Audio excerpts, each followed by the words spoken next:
svima. Drago mi je što vas vidim. Ova sala je onako vezana za asocijaciju slobodnih i nezavisnih sindikata i tu mnoge stvari mi proslavljamo i odlučujemo i donosimo razne odluke. I danas ćemo verovatno doneti jednu dobru odluku. Ja kada sam dolazio danas, čitam jedan članak u novinama i kaže ovako, mislim da je naslov, možda nije precizan, ali kaže 4000 Italijana našlo posao u Kragujevcu. I onda tekst kaže Sicilija je isto što i Šumadija, ja se divno ovde osjećam. Onda sledeći tekst kaže Italijani vole da se osjećaju kao da su u svom domu, Italijani vole svoju domaću hranu, zbog toga mi sve što ovde spremamo u našim nacionalnim restoranima italijanskim donosimo iz Italije, donosimo brašno, pošto je ono specijalno dobro za pravljanje testa. Ja onda, to sam bio u čudu. Pa čekaj, mi smo dali 1 milijardu evra da dođe Fiat. 1 milijardu evra, poklonili smo 1000 hektara, poklonili smo mrtve koji su zakopani u toj zastavi, da bi se naši ljudi zaposlili. Otpustili smo 10.000 radnika koji su to radili. Prodali 10.000 mašina, kvalitetnih, isekli ih u Staro Gvožđe, Jeremičak iz Užica, kupio sve to i prodao, da bi se zaposlili naši ljudi. Naš predsjednik u hostesa tamo kleči pored onog mučnog Fiatovog automobila, otvara vrata, slika se, a ovaj za njim Dinkić trči i šalje poruke, ne, ja sam doveo Fiat, ja sam doveo Fiat. Pa super, ali i 4000 Italijana koji tu žive. Pa jesmo dali toliki novac da bi se Italijani zaposlili. I ništa mi nije jasno. I onda dolazi situacija, kaže, predsjednik Republike će sutra da podnese ostavku. Jeste od razmišljena, ovako da grize savest. Zbog svih ovih Italijana grize ga savest zato što je išao tamo da se slika pored automobila, zato što se sretao 100 puta s onim Markonijem, ili već kako se zove, pa hoće zato da podnese ostavku. Ali ne, neće on zbog toga da podnese ostavku. On hoće da podnese ostavku da bi se odmah sutradan kandidovao ponovo da bude predsjednik u 3. mandatu. To je nešto što mi u asocijaciji ne razumemo. Mi smo pošteni ljudi, mi smo iskreni ljudi i zato uvijek govorimo istinu. Kao naša predsjednika kaže, ne mogu više govorim, dajte mi vodu. To je iskreno. Nećemo se lažemo da onda krklja glas, ne. Nama treba istina i zato govorimo istinu. I zato smo se politički uključili, zbog istine. Da istinu kažemo ovom narodu. A istina je krajnje problematična. Naša zemlja je u velikom problemu. U ogromnom problemu. Mi dugujemo milijarde, tačnije 34 milijarde. Mi moramo da vraćamo taj dug. To je činjenica. Mi imamo jednog zaposlenog i jednog penzionera. 230 milijardi dinara svake godine, u stvari možda iduće godine će biti više, moramo da damo sa penzije. Normalno i treba da damo. Ti ljudi su zaslužili svoju penziju potpuno ispravno. Ali neko mora da obezbedi te pare. A da bi neko obezbedio, ova zemlja mora da radi.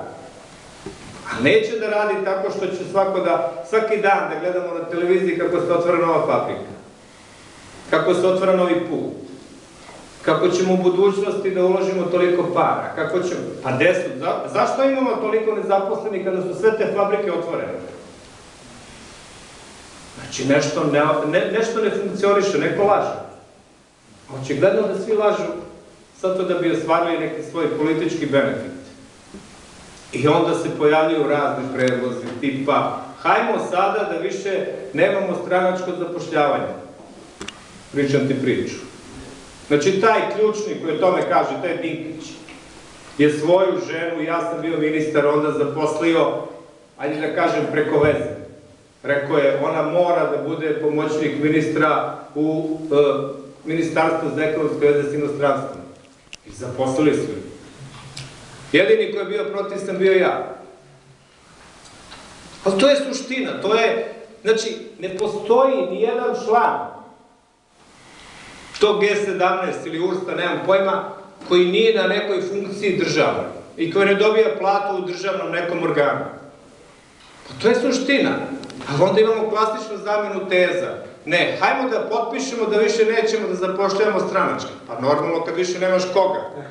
Sve što si imao zaposlio si, nemaš više članova, niko neće se učlaniti. Jer nema mesta. I ajmo da sada ti svi ostanu tamo gde su bili. Ne. Mi ne možemo to više da gledamo i zato smo se ponovo politički angažovali. Ne zato što želimo funkcije, što želimo da budemo u parlamentu, što želimo da budemo na nekim položajima u vladi. Ne zato što je došlo vreme kada svako od nas mora da uloži sebe ako hoće nešto da promeni ili ćemo svi da propadnemo. To je suština. Mi moramo kao narod da vidimo kakvu Srbiju hoćemo da gradimo. Da li hoćemo Srbiju u kojoj ćemo da živimo dobro, ili hoćemo Srbiju u kome će samo nekolicina da živi dobro. Mi iz sindikata mislimo da svi treba da žive dobro. I zato moramo da budemo prisutni tamo gde se odlučuje. I zato smo se angažovali. Jer, znate, ako nas nema, mnoge stvari se drugačije dešavaju. Mi smo učestvovali u političkim dešavanjima od 91. neki, ali od 96. Bili smo u onoj velikoj radničko-seljačkoj koaliciji koju je predvodio profesor Avramović i krenulo je nešto na bolje. Bili smo 2000. i krenulo je nešto na bolje. Bili smo onda prisutni u republičkom i u saveznom parlamentu, bili smo prisutni u vladi. Mnoge stvari smo odradili, verujte, i evo, mnogi će ovde da potvrde, jedan od tih je Slavoljub Đoković. Da nije bilo asocijacije, ne bi bilo socijalnih programa. To vam potpuno odgovorno tvrdim. Ne, mi smo izmislili socijalne programe. Plan je bio onda, nema socijalnih programa. Ono što je se zalagalo, ta ekipa oko Dinkića, Labusa i ostalih, je rekao, pa slušajte, radnice su dobijali pod Miloševićem 10 godina platu koju nisu zaradili. Nemaju pravo na nikakav socijalni program. A onda je Đelić došao i rekao, ok, može, daćemo 50 maraka po godini radnog staža. Ako lažem, evo ga Slava, tu nek potvrdi, pregovori su bili u Privrednoj komori Srbije. I onda smo mi rekli, ne, znači ne dolazi u obzir. Ne dolazi u obzir da to bude ta cifra.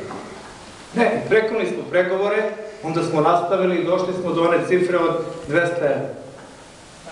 Ne maraka, pardon, izvinjamo. Znači, to je to.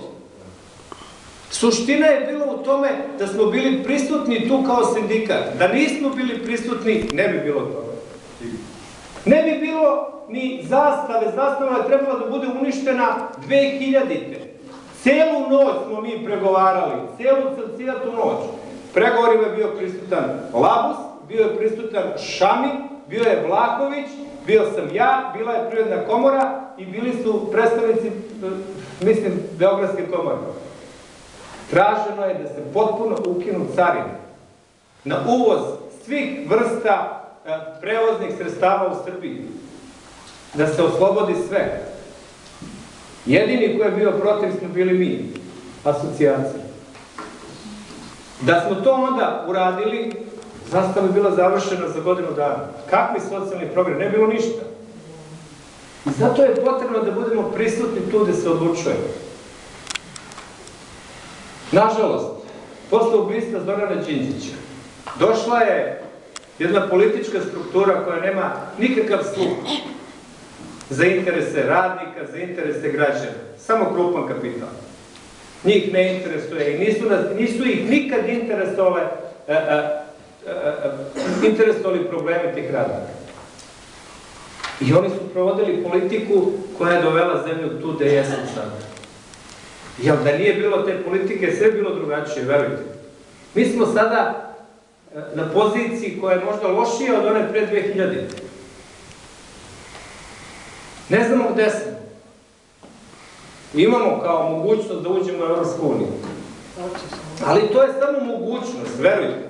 To može da traje sledeći 20 godina. A može da traje 6 meseci. I sve zavisi od nas. I zato smo mi odlučili da budemo prisutni. A svi oni koji vam kažu kako sindikat ne treba da se bavi politikom, kako je sindikat jedna organizacija, hajmo jednom da raščistimo i tu priču o sindikatu. Nije sindikat socijalna ustanova. Mi smo preuzeli na sebe jednu odgovornost koja ne pripada nama, verujte.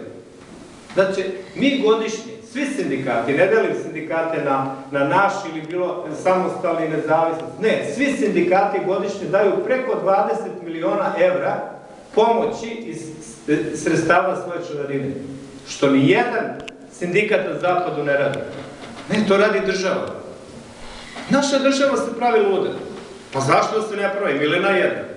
20 miliona neko drugi da, kao pomoći i stišava socijalnu tenziju i socijalne pritiske. A oni tih 20 miliona mogu da potroše na razne druge stvari. Recimo, mogu potroše na nekog ambasadora u Parizu. Recimo, i kupe stan tom ambasadoru u Parizu koji je slučajno ženski. I koji je slučajno, ne znam, u nekoj vezi sa nekim.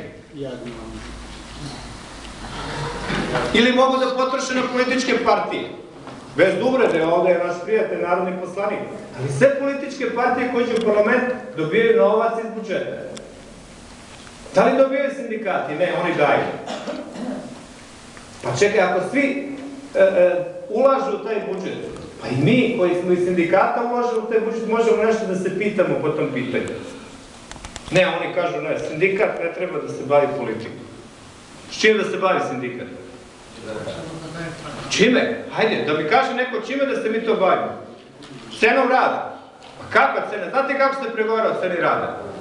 Na socijalno-ekonomskom savjetu. Tako što Ministarstvo finansija izračuna i da predlog. I kaže, cena rada može da bude toliko. Kraj. Niko se ne pita. Ja sam bio ministar rada. Znači, Ministarstvo finansija kaže, cena rada može da bude tolika i onda u okviru toga možete da pregovarate. Ne. Sada je odjednom cena rada sa 97 dinara skočila na 115. Da li ima ekonomska opravdanost u tome? Nema. Je naš proizvod skočio za toliko da odjednom možemo da povećamo cenu rada? Ne. Ne, nego je predizborna kampanja. Pa onda oni kažu, slušajte, pa daj da podignemo, i onako to nas ništa ne košta, a možemo da profitiramo, jer će budžet da zaradi pola milijarde evra na to. Da li će radnicima da bude bolje? Ne. Nikom se neće povećati plata za tih 17-18 dinara. Ništa im se neće povećati, samo će kad knjigovođe drugačije da obračunavaju. To je suština, ali je popularno. Popularno je da se kaže, evo, skočila je cena rada. I zato je potrebno da mi budemo prisutni u parlamentu. Potrebno je da budemo tu, jer je takva situacija u zemlji.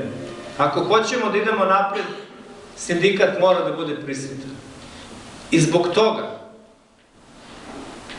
ja apelujem na vas, nemojte da glasate za nas, nemojte da glasate za preokret, nego duboko razmislite o tome šta je vaš interes.